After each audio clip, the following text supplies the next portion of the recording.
Eleições 2010 está de volta e continua no estúdio comigo os professores Gilson Gil, que é cientista político, e o professor Pontes Filho, que é cientista social. Mas antes da gente voltar aos números aqui da apuração, vamos conversar com o Iano Sérgio, que continua na sede do TRE ao vivo, que está com o juiz da propaganda eleitoral. Boa noite, Iano. Boa noite, juiz.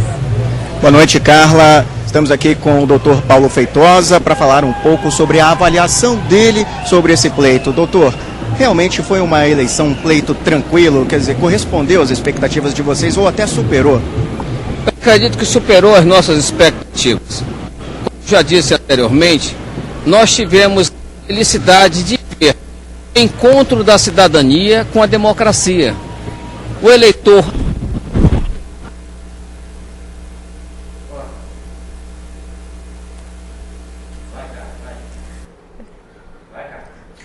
Nós tivemos um problema novamente, vamos voltar a ter o contato com o Iano, que está lá ao vivo na sede do TRE, mas vamos voltar aos números. Continua a disputa acirrada, diferença de 1.000 votos entre Arthur e Vanessa?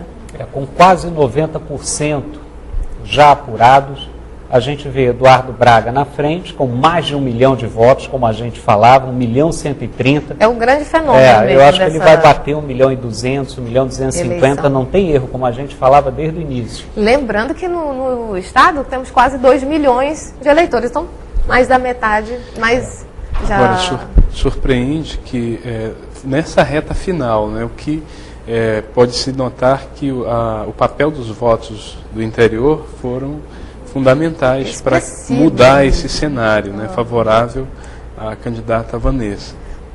Vanessa virou. A Vanessa do PCdoB, ela está com 22,4% e o Arthur do PSDB com 22,2%. É uma diferença de 0,2%, o que dá uns 6.000 votos mais ou menos. Enfim, é uma diferença pequena, mas faltando 10% e a grande maioria vindo do interior, que é onde hoje ela tem a base dela maior, dificilmente o candidato Arthur conseguirá reverter. A gente espera, quer dizer, até o final, é uma eleição que será voto a voto. Agora, dificilmente será revertido. Mas ainda vale a pena a gente acompanhar essa. E lembrando que o governador reeleito só vai se pronunciar após o fechamento dessa disputa aqui. Então, a gente vai acompanhar, ainda tem muita coisa para acontecer. E isso surpreende Arthur Neto de fora, possivelmente de fora. De certo modo, é a queda, vamos dizer assim, de uma geração, né, na política, abrindo espaço para um novo quadro, um novo cenário. É próprio no regime democrático haver alternância, né, de cargo. E, portanto, a tendência é que essa nova composição, se permanecer como tende, né, por esses 10% que faltam, cabe aí espaço para novas mudanças também, porque elas não permanecem aí. E o que é muito curioso, não é, Pontes, é que sempre houve uma dobradinha do PCdoB, Vanessa e Heron. Os dois arriscaram um voo mais alto, um para senador e o outro para federal. E pelo que a gente está vendo, o que tentou senador, a Vanessa entra, mas o de federal não, o Heron. A dobradinha, né, meio Batman e Robin, uma coisa assim, se quebrou. E aí a gente vai ter de ver agora, quer dizer, é um problema mais adiante para eles, como arrumar essa dobradinha, que não é mais uma dupla, agora é um só. É verdade. Agora a nossa comunicação conseguiu ser retomada. Vamos conversar novamente com o Iano Sérgio, que fala direto, ao vivo, lá da sede do TRE. Iano. Pois é, Carla, como o doutor Paulo Feitosa, juiz da propaganda eleitoral, estava nos relatando, o pleito foi bastante tranquilo, correspondeu às expectativas e até superou, não é, doutor? As eleições superaram sim as nossas expectativas. Nós tivemos no dia de hoje uma data histórica onde podemos constatar o encontro da cidadania com a democracia. Um eleitor consciente, um eleitor amadurecido, informado, que votou de conformidade com os seus desejos, com os seus interesses em prol do bem-estar social, do bem-estar coletivo. Isto é cidadania.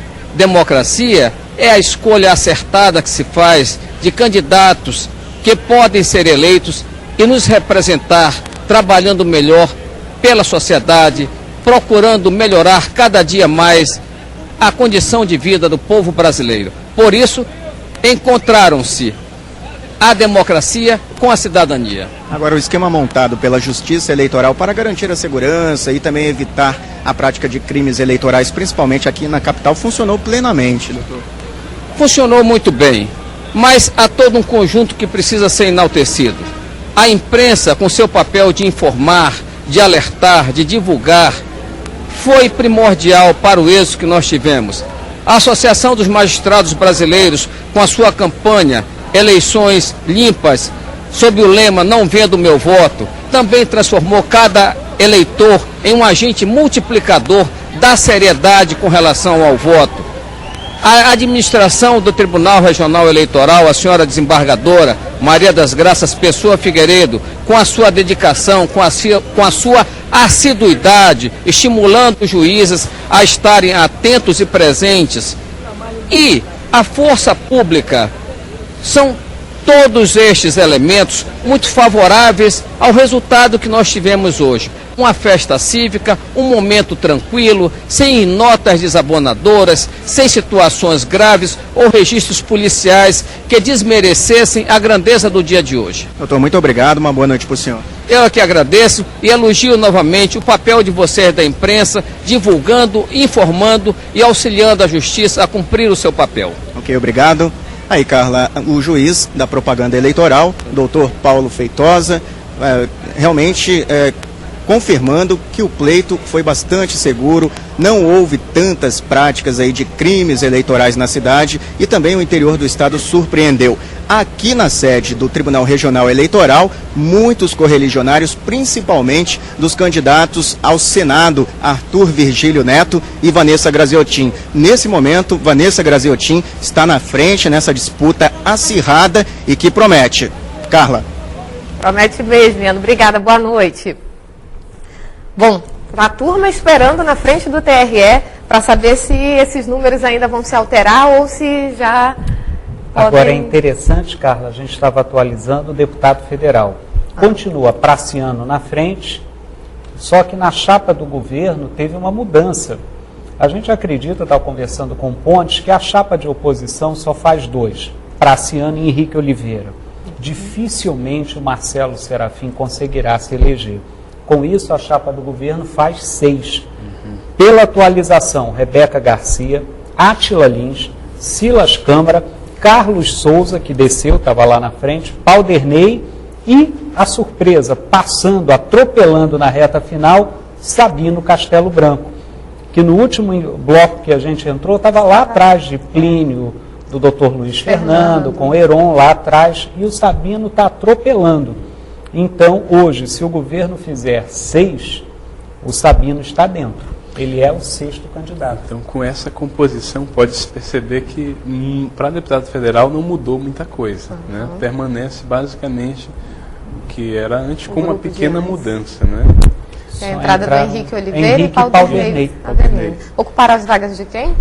No caso do Marcelo Serafim, e da Vanessa. E da Vanessa. O Marcelo perdeu a vaga dele e a Vanessa ganhou a de senador. Quer dizer, não houve a troca da dela pela do Heron. Na realidade, o PCdoB perdeu uma de federal, mas ganhou uma de senador. Algo que surpreendeu também as estatísticas e os comentários, rumores na cidade, Carlos Souza não aparecer tão bem votado como era esperado. Ele teve uma campanha muito atropelada, não é? Depois de um início com todos os escândalos e acusações, em que dificilmente ele se elegeria, aí ele passou por um período de subida nas pesquisas, em que diziam que ele já estava eleito, e agora ele arrancou com os votos da capital, que é onde tem o maior reduto, né? Ele arrancou, mas na reta final ele está baixando, e deve ser o 4º ou 5º colocado dentro da chapa e se elege. Mas talvez não com aquela votação que ele mesmo já teve há alguns anos atrás. O mais surpreendente é aqueles cabeças mesmo ficaram para trás. Vão entrar, mas não de maneira tão expressiva como dos outros anos. Enquanto que Praciano e Rebeca Garcia, que eu creio que foi a grande mesmo revelação, com mais de 9,58% dos votos. Deve chegar a 10% até o final? Não, o Praciano aqui indicando já tem acima de 11% das intenções, aliás, dos votos efetivamente válidos. Agora, chama a atenção o Praciano ser o primeiro, o mais votado nessa eleição, que mostra também a inclinação para a mudança de cultura eleitoral por parte do eleitor, né? Há algum tempo, esse perfil de parlamentar ou de candidato, não é difícil imaginar estar à frente, né, de uma bancada para federal. Então, isso mostra que há um processo de mudança do comportamento do eleitor, né? O Praciano deve fechar, como a gente estava falando desde o início, com 165 a 170 mil votos, e a Rebeca chegando a uns 145 por aí. Eu diria, Carla, que eu estava conversando com o Pontes, é uma certa orfandade, talvez, da classe média, especialmente de Manaus. Os candidatos que tradicionalmente a classe média abraçava, Vanessa e Arthur estão no Senado, Serafim concorreu a vice, a classe média se viu um pouco sem candidato. E eu acho que isso explica muito, talvez, essa votação concentrada no Praciano e a própria subida da Rebeca, já que outros, como o Átila, têm um voto mais no interior, o Silas tem uma inserção muito pela religião, enfim, é um perfil diferente desses outros dois que estão na frente. E isso mostra também que o fato dessa nova composição apresentar uma mudança de posições, mas de modo geral ela mantém a sua posição conservadora, se considerado, né, que não houve muita mudança dos nomes, né? Mas que houve mudança de posições, né? Pois não. E eu gostaria que a gente comentasse a questão presidencial. Segundo turno já está garantido, o número de votos alcançados pela candidata do PV surpreendeu para quem já, segundo até as pesquisas eleitorais, garantiu uma vitória no primeiro turno de Dilma, mas Marina Silva empurrou isso para o segundo turno. Agora, o candidato que tem, o eleitor que tem um perfil que vota na Marina Silva, qual dos dois ele deve escolher no segundo turno? José Serra ou Dilma? A gente pensa o seguinte, o Lula, na última eleição, teve 46%, é o que a Dilma está batendo. A Dilma equivale a um Lula. E o Serra, eu particularmente acho que o voto da Marina, ela está com 20%. Se dividir meio a meio, já dá 10% para a Dilma, ela já fecha com 56%. E eu acredito que é um voto muito mais próximo do da Dilma do que do Serra. Então, acho que a grande chance, o grande favorito do segundo turno é a chapa do governo, que é a Dilma, na minha opinião. E considerando ainda a realidade do comportamento do eleitor na Amazônia, que vê com muita restrição o candidato Serra, a tendência é o voto da Marina migrar mais para Dilma. Agora, chama a atenção também essa mudança de votação, esses 20% da Marina, que contou com boa parte dos votos do Norte, né? O Norte teve uma candidata, né? Isso aconteceu, isso talvez tenha até retirado o voto da Dilma. Então, isso muda um pouco de figura e pode ter influenciado no Norte e no Nordeste, né? Isso tem que ser estudado, porque de fato é uma situação nova. E a gente vai comentar muito mais ainda no próximo programa, que volta às 15 para as 9. Não saia daí, você fica com a programação, a apuração dos votos em rede nacional, que a Band está realizando durante toda a tarde. Então, eleições 2010, você já sabe, olho no voto, olho na Band. Eleições 2010, você decide na Band. Oferecimento Transexcel, 13 anos transportando desenvolvimento e cultivando valores. E Caroline Financeira, o dinheiro mais barato de Manaus. Turno na eleição presidencial, a data